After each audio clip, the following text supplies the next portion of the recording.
Hi friends, welcome back to my YouTube channel. ඔන්න ඉතින් අද අපි බලමුකෝ අලබැදමක් හදන විදිය.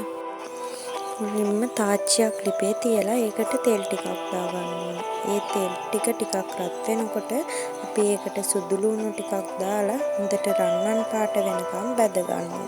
ඒ රන්වන් පාට වෙනකම් බැදගත්ත සුදු ලුණු ටිකටම අපි උම්බල කඩ අමු මිරිස් ටිකක් දාලා කරපිංචා ටිකකුත් දාලා ඒකට තව කුරුදු පොතු කෑල්ලකුත් දාලා ඒකටම අපි ලුණු ටිකකුත් දාලා ඒ ඔක්කොම එකට කවලම් කරගන්නවා. ඊට පස්සේ අපි හීනයට කපාගත් ලොකු ලුණු ටික එකතු කරන්න ඕනේ. ඒ ඔක්කොම ලොකු ලුණු ටික එකතු කරලා චුට්ටක් වෙලා කර වෙන්න දීලා ඒ කර කරගත් ලොකු ලුණු සුදු ලුණු ඔක්කොම එකට කවලම් කරගන්න ඕනේ.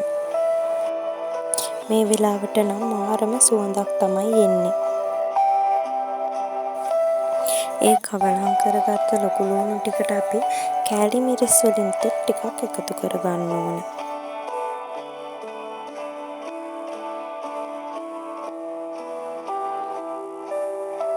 ඉතින් ඒ ඔක්කොම එකට එකතු කරලා ටිකක් කවලම් කරලා මද ගින්නේ හොඳට ටිකක් තැම්බෙන්න දෙන්න ඕන.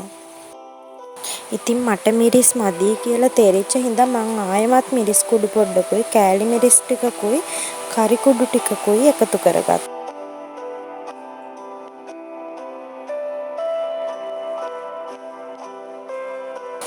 ඔන්න ඉතින් හොඳින් තැඹුණු ලුණු ටිකට අපි තඹගත්ත අල ටික කෑලි කෑලි වලට කපාගෙන ඒ ටික එකතු කරනවා. ඉතින් ඒ දාපු අල කෑලි හොඳට ලුණු වල තැවෙරෙන විදිහට ලුණු ටිකත් එක්ක හොඳට කවලම් කරගන්නවා. ඉතින් ඔයාලත් මේ විදිහට අලබැදුමක් හදලා බලන්නකෝ. හරිම රසයි මේ විදිහට හැදුවම අලබැද. ඔයාලත් හදලා බලන්නකෝ හොඳේ. අදට ගිහින් එන්නම්. අලුත් වීඩියෝ එකකින් හමු වෙමු. මගේ channel එකත් subscribe කරන්න.